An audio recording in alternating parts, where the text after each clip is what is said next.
Hello, नमस्ते बच्चों।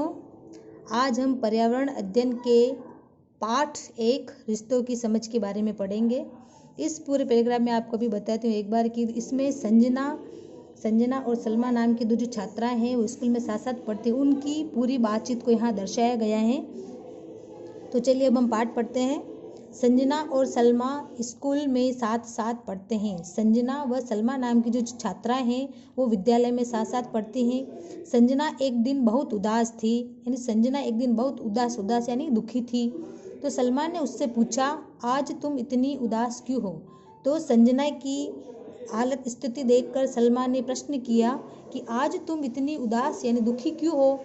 तो संजना ने कहा, मेरी माँ की तबीयत खराब है। तो सलमा के प्रश्न पर संजना ने उत्तर दिया कि मेरी माँ की तबीयत यानी कि सेहत खराब है। सलमा बोली, चिंता मत करो संजना। सलमा ने कहा कि चिंता मत करो यानी परेशान मत हो संजना। मध्यांतर का मतलब कि लंच का समय जो होता है उसे मध्यांतर समय कहते हैं। तो मध्यांतर में हम साथ बैठकर विस्तार से बात करेंगे। विस्तार से यानी पूरी बातचीत हम मध्यांतर में करेंगे और आंटी जल्दी ही ठीक हो जाएगी। इन दोनों की बातचीत जब यहाँ खत्म होती है तो उसके पश्चात मध्यांतर यानी लंच का समय होता है। तो उस समय सलमा फिर संजना को कहती है कि हाँ संजना बताओ, माँ को क्या हुआ? सलमा फिर से संजना से प्रश्न करती है कि हाँ अब तुम बताओ कि तुम्हारी माँ को क्या हुआ है? तो संजना कहती है कि माँ को कल से तेज बुखार आ रहा है। तो सलमा के प्रश्न पर संजना उत्तर देती है कि माँ को कल से तेज बुखार आ रहा है। तो सलमा ने कहा कि डॉक्टर को दिखाया? तो सलमा ने प्रश्न किया है कि डॉक्टर को दिखाया? तो इस प्रश्न पर सलमा उत्तर देती है कि हाँ डॉक्टर ने दवाइयाँ दी हैं। तो उसने कहा कि हाँ डॉक्टर को दिखाया और डॉक्टर ने दवाइयाँ दी हैं। दादी जी ताई जी माँ की देखभाल कर रही हैं। तो यानी संजना के परिवार में दादी जी और ताई जी भी रहते हैं जो कि उसकी माँ की देखभाल कर रही हैं। फिर सलमा कहती है कि फिर क्यों चिंता कर रही हो? तुम्हारे परिवार में तो सब लोग हैं। तो सलमा फिर संजना को कहती है कि तो फिर तुम क्यों परेशान हो रही हो? तुम्हारे परिवार में तो सब लोग हैं। तो संजना कहती है कि हाँ मेरा पूरा परिवार एक साथ रहता है, जिसमें दादाजी दादी जी ताऊ जी ताई जी चाचा जी चाची जी व उनके बच्चे हम साथ साथ मिलकर रहते हैं। फिर तब सलमा कहती है तुम बिल्कुल चिंता मत करो, तुम्हारे घर में सब मिलकर माँ की अच्छी तरह देखभाल कर रहे हैं।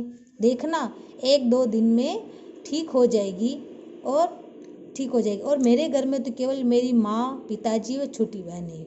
यानी जब संजना कहती है कि मेरा पूरा परिवार है जिसमें कि उसके दादाजी दादी जी ताऊ जी ताई जी चाचा चाची माता पिता उन सब के बच्चे साथ मिलकर रहते हैं। तो सलमा कहती है कि उसके परिवार में तो केवल उसके माता पिता और वह और उसकी छोटी बहन 4 सदस्य रहते हैं, जबकि संजना का परिवार तो बहुत बड़ा है और सलमा का परिवार बहुत छोटा है। यानी इस बातचीत के माध्यम से ये हो रहा है कि जो संजना का परिवार है उसमें सारे सदस्य मिलजुल कर रहते हैं, वो एक संयुक्त परिवार है। और सलमा का परिवार जिसमें केवल उसके माता पिता उसकी छोटी बहन और रहती हैं, तो ये छोटा परिवार यानी कि एकल परिवार है। तो इस पूरे वार्तालाप का सारांश ये है कि जो संजना का परिवार संयुक्त परिवार है और सलमा का परिवार एकल परिवार है। तो इस परिवार के बारे में आगे पढ़ेंगे कि मुख्यतः परिवार के 2 प्रकार होते हैं। पहला है एकल परिवार, दूसरा है संयुक्त परिवार। अब परिवार की जो 2 मुख्यतः शाखा है एकल परिवार संयुक्त परिवार। अब एकल परिवार किसे कहते हैं? ऐसे परिवार जिसमें माता पिता व उनकी संतानें रहती हैं वे एकल परिवार कहते हैं। यानी ऐसे परिवार जिनमें माता पिता और उनकी संतानें रहती हैं वो एकल परिवार कहलाता है। और संयुक्त परिवार ऐसे परिवार जिसमें माता पिता के अलावा दादाजी दादी जी ताऊ जी ताई जी चाचा जी चाची जी व उनकी संतानें सब साथ मिलजुल कर रहते हैं, एक साथ रहते हैं, वो संयुक्त परिवार कहलाते हैं। अब एकल परिवार अधिकांश शहरों में पाए जाते हैं। जो शहरी इलाकों में है वहाँ पर परिवार एकल परिवार जिसमें केवल माता पिता उनकी संतानें रहती हैं।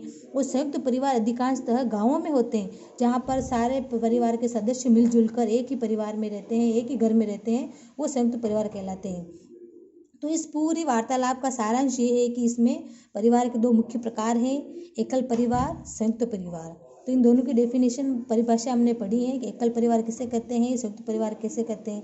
एकल परिवार जिसमें माता पिता व उनकी संतानें रहती हैं वो एकल परिवार है, और ये अधिकांश शहरों में होते हैं। संयुक्त परिवार ऐसे परिवार जिसमें दादाजी दादी जी, ताऊ जी ताई जी, चाचे चाची जी, माता पिता उन सबकी संतान एक साथ रहते हैं, संयुक्त परिवार होता है।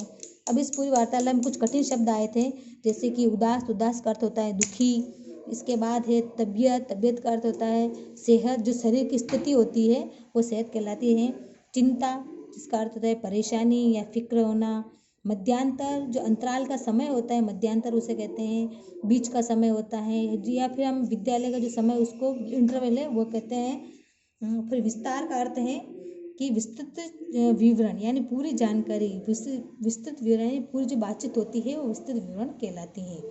इसके अलावा इस एकल परिवार और संयुक्त परिवार को समझाने के लिए मैं आपको YouTube से एक वीडियो सेंड कर रही हूँ, उसे देखें और अच्छी तरीके से समझें।